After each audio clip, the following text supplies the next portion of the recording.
What's up mga kumare kong tigang o kumusta na po kayo? Kayo po ba mga kumare kong tigang ay isa rin sa mga sinasabing namumroblema sa mga karelasyon po ninyo? Yung mga asawa po ninyo, mga jowa nyo, mga partner nyo ay sumama na ba sa iba? Gusto nyo pa po bagang sila po'y pabalikin pa para po mamutawi ang dating init ng inyo pong pagmamahalan? Kung ang sagot nyo po mga kumare kong tigang ay oo, ngayon po mga kumare kong tigang for today's video, mayroon tayong ibabahagi at i-share sa inyo isang napaka-powerful po na manifesting ritual para ang inyo pong mga asawang nanibughong yan ay bumalik ulit sa inyo. Talaga ba? Talaga ganon. Opo, hamak kumare kong tigang, merong ganon. Katulad po ito, hamak kumare kong tigang, kasi ngayon po ituturuan ko kayo ng isang napaka-powerful nga po na manifesting ritual na magpapabalik po ng mga asawa nyong nanibugho na. Talaga ba?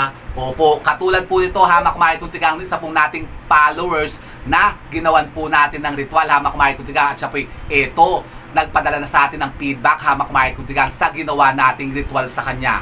Ito, basahin ko lang hamak kumare kong tigang, yung message siya sa atin.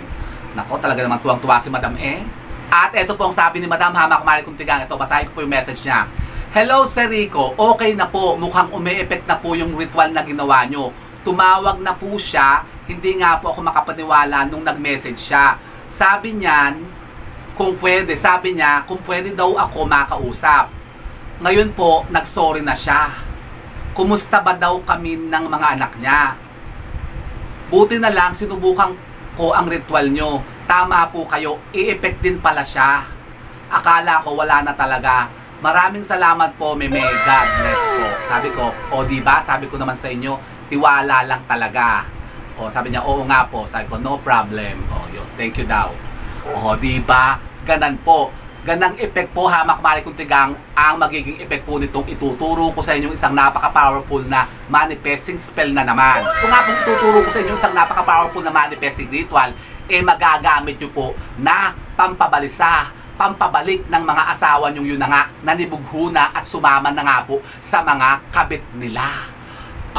Paano? Ganito po hamak kumare kong tigang, maghahanda lamang po kayo ng mga sangkap na babanggitin ko. Ito pong mga kasangkapan natin hamak kumare kong tigang, madaling-madali nyo lamang po makukuha. Kayo po maghahanda lamang po dito ng isang litrato niya. Pictures niya hamak kumare kong tigang. Mag-print kayo dyan sa mga FB niya, sa mga profile niya, ganon. I-print nyo po yung kanyang picture. Mas maganda po kung whole body. Kung wala naman pong whole body, kahit po yung half body lang po, basta't kailangan po yung latest po na picture niya. Pagkatapos po hamak kumare kong tigang, isusulat nyo lamang po ang pangalan niya at ang birthday niya sa likod ng litratong yan. Pagkatapos po hamak kumare kong tigang, dito po sa ating particular na ritual na ito, meron po tayong gagamitin na isang manifesting spell na yun na nga, magpapamanifest po ng mga kahilingan natin na gusto po nating mangyari sa kanya. Halimbawa, ano bang gusto nyo? Ano ba yung pipetisyon ninyo hamak kumare kong tigang? Ano ba yung intention nyo dito sa ritual na ito? Halimbawa, yun na nga, gusto nyo pa silang pabalikin. Gusto nyo mamutawi ang dating init ng inyong pagmamahalan. Di ibubulong nyo po yan dito, hamak kumare kong tigang, sa litrato po nila. Yan, susulat nyo yung pangalan niya, tsaka birthday niya, tapos ibulong nyo po yung mga intention nyo, yung mga kahilingan po ninyo, yung petisyon nyo na gusto nyo mangyari. Pagkatapos po, hamak kumare kong tigang, isusulat nyo po ang salitang yan. Ang manifesting spell na yan, na yun na nga, magpapabalik sa kanila. Talaga ba? Opo, yan po, ang Imene Hore. 3 beses nyo po yung ulit-ulitin, hamak kumare kong tigang, ibubulong nyo po yan dito sa picture po niya. Pagkatapos po, hamak kumare kong tigang, magpetisyon po kayo. Magpetisyon kayo kung anong gusto nyo mangyari. Halimbawa, sabihin nyo sa kanya, iwanan mo na yung kabit mo. Layuan mo na yan. Bumalik ka na sa akin. Ako na ulit ang iyong mahalin. Ako na ulit ang iyong ibigin. Ako na ulit ang iyong pagkaguluhan. Ako na ulit ang iyong kalantariin. Pwede nyo po itong gawin hamak kumare kong tigang tuwing araw ng Biyernes. Kahit ano pong oras hamak kumare kong tigang, pero mas maganda po itong gawin po kapag lumubog na po ang araw. So halimbawa, ito na ang picture niya. Anong gagawin natin dito? Sa likod po ng litrato ito ng picture niya, susulat lamang po natin ang pangalan at birthday po niya. Ganun lang po hamak kumare kong tigang. Ito po sa litratong ito hamak kumare kong tigang, ibubulong nyo po yung mga petisyon at intention po ninyo sa kanya. Babanggitin nyo po hamak kumare kong tigang yung tunay na pangalan niya. Buong pangalan hamak kumare kong tigang. Halimbawa, ano bang pangalan niya? Ano bang maganda-gandang pangalan? Sino bang pwedeng magamot natin? Si Tanggol. Tanggol yan. Ano pinili Tanggol? Joseph.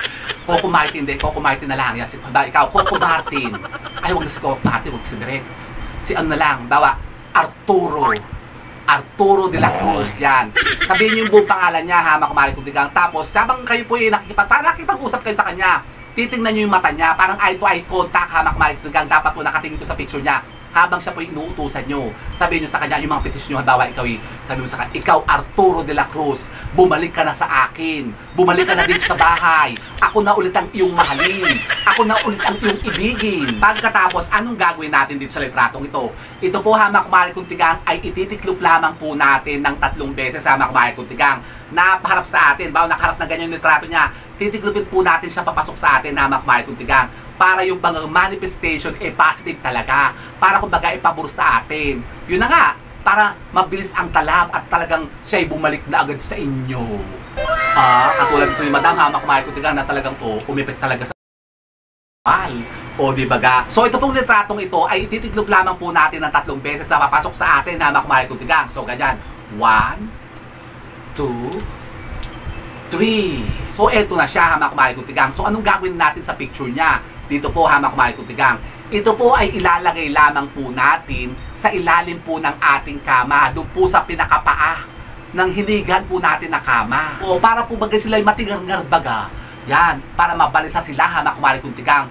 At gabi-gabi po, bago po kayo matulog, Hama Kumari Kuntigang, ay uulit-ulitin nyo lamang po ng 3 beses yung ating pong manifesting spell na yan. Yung Imene Hore. Yan, 3 beses yung ulit-ulitin, Hama Kumari Kuntigang, ibulong nyo lang. Tapos, ulit-ulitin nyo po ulit yung petisyon nyo at yung mga intensyon nyo. Ito po, Hama Kumari Kuntigang, ay ilalagay lamang po natin sa ilalim po ng paa ng kama na hinihigan po ninyo. Doon po sa may bandang paanan. Kahit po saan dyan po, Hama Kumari Kuntigang. Pero mas maganda po, kung halimbawa, ito po yung side na hinihigan po ninyo ng kama. Dito po kayo sa kaliwa. Sa kaliwang pa po ng kama na hinihigan po ninyo. Doon nyo po ito iipitin, Hama Kumari Kuntigang. Hanggang kailan? Katapos ng 9 na araw, anong gagawin na natin? Ganito po, Hama Kumari Kuntigang. Yan po, syempre, may effect na yan. Kung bagay siya po yung mababalisa na, matitingan na siya doon. May epekto na yan sa kanya, Hama Kumari Kuntigang. Baka mamaya tumawag na nga sa inyo. Katulad nung nangyari nga kay Madam.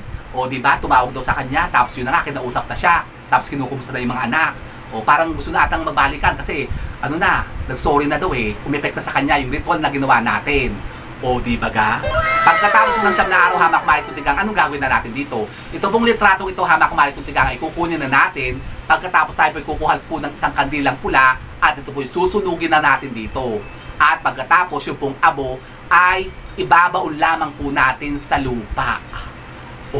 Opo, Hama Kumari Kuntigang, ganun lang po. Pagkatapos po, Hama Kumari Kuntigang, abangan nyo na. Tingnan nyo na, Hama Kumari Kuntigang, pakiramdaman nyo na. Baka nga nagpapamiss ko na yun sa inyo, hindi nyo lang nakita.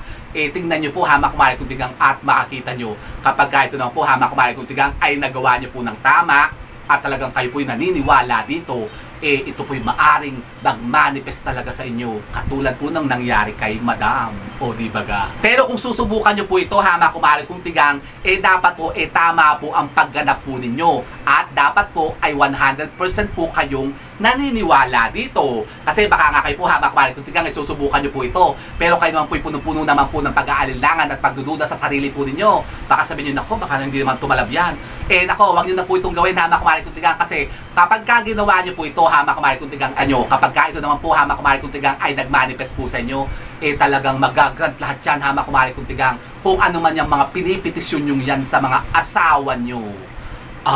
Talaga ba? Gusto nyo yan? Aba, ako gusto yan, Hama Kumari Kuntigang.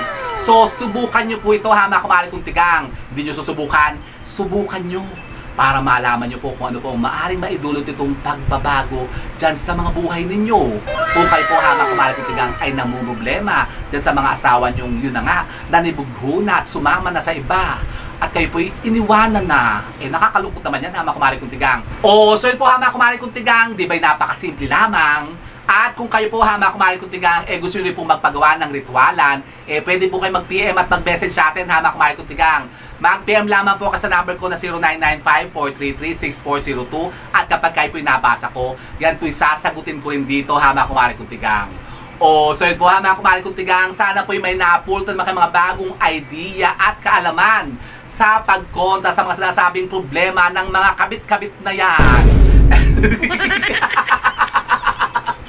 And so with that mga kumare kong tigang, keep safe and God bless. Thank you for watching. And don't forget to subscribe my channel. I know you like it. And don't forget to brush your teeth.